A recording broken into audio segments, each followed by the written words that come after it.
You start a new job. They give you your login. The systems look unfamiliar. You ask how training works. They say the documentation is online.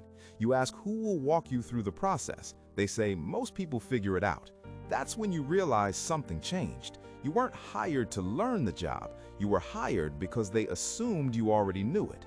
Training didn't disappear by accident. Companies started selecting people who didn't need it. Most people still believe jobs work the way they used to. You get hired, you learn the systems, you improve over time. That was the traditional exchange. Companies got labor, workers got experience. Training was part of the agreement.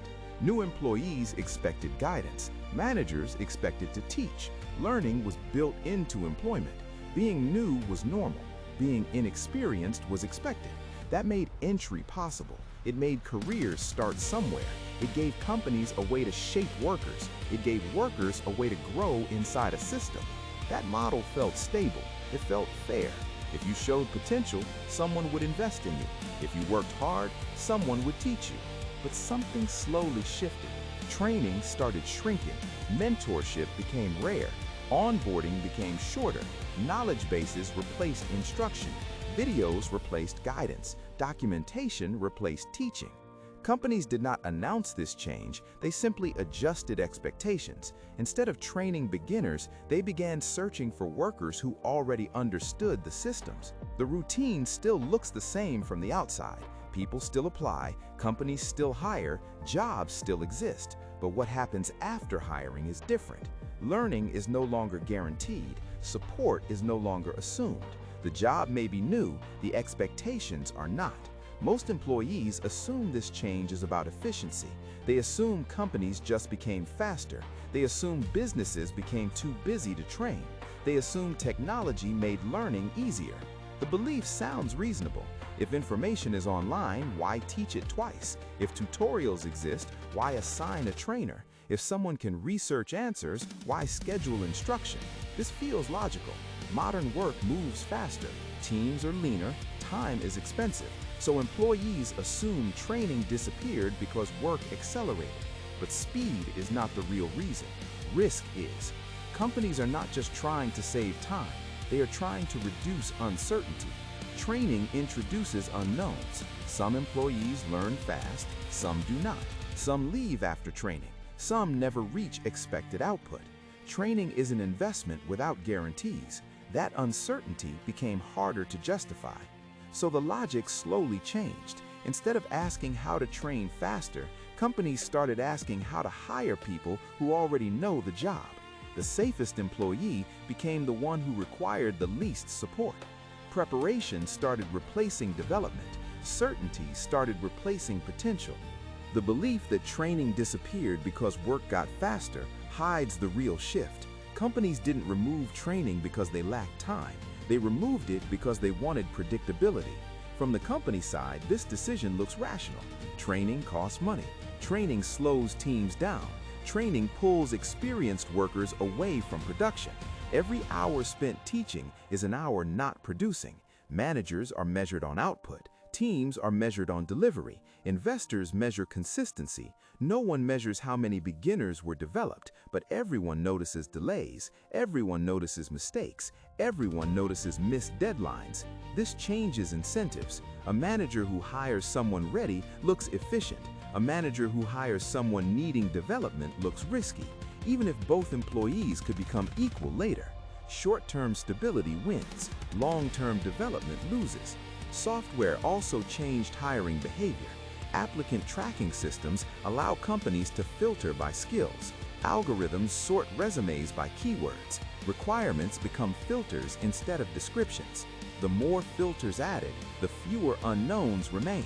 Each requirement becomes a safety mechanism. Each certification becomes proof. Each prior role becomes reassurance. Companies are not just hiring ability, they are hiring reduced uncertainty.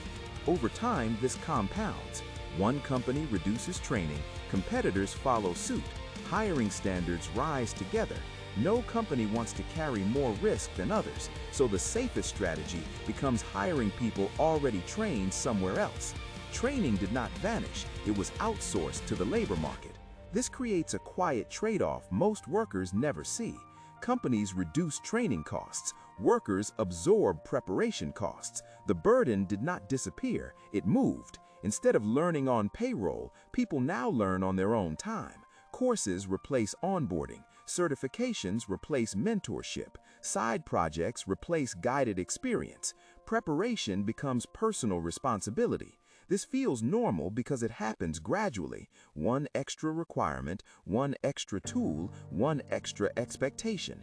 Each change feels small. Together, they rewrite the agreement. Employment used to include development. Now, employment often assumes development already happened. This changes who can enter. People with time can prepare. People with money can prepare. People with access can prepare. Others fall behind, not because of ability, because of position. The system starts selecting for preparation capacity instead of learning capacity. Potential becomes harder to see. Readiness becomes easier to verify, so readiness wins. Measurement drives selection. Selection reshapes opportunity. Companies gain stability. Workers lose support. What looks like efficiency is often a cost transfer. This is where the self-training loop forms. You study to become employable, but you must keep studying to stay employable. Skills expire faster, tools change faster, expectations rise faster. The finish line keeps moving. Preparation stops feeling temporary, it starts feeling permanent. Workers begin maintaining themselves like systems, updating skills, updating knowledge, updating certifications, always preparing for the next requirement. This changes how careers feel. Work no longer starts when you get hired. Work starts before you get hired, and it continues after hours. Learning used to be a part of employment. Now, employment often assumes constant self-maintenance. The worker becomes responsible for staying compatible with the system. Companies are not just buying labor anymore. They are selecting workers who maintain themselves. The safest employee is the one who upgrades without being asked. The safest employee is the one who needs the least support. Over time, this creates quiet pressure. People start feeling they can never be unprepared, because falling behind now means becoming invisible to hiring filters. The system does not require perfection, but it does require constant readiness. This is where the pressure becomes personal. Workers start investing in themselves just to stay eligible, paying for courses, paying for certifications, spending nights learning systems they may never use. The goal stops being growth. The goal starts being qualified. When employment depends on constant preparation, stepping away becomes dangerous. Taking breaks becomes risky. Changing direction becomes harder, because every pause risks falling behind the expectation curve. This quietly reduces freedom. Workers begin managing themselves like products, always updating, always improving, always staying competitive. Not because someone demands it directly, because the system rewards the most prepared. Over time, this changes leverage.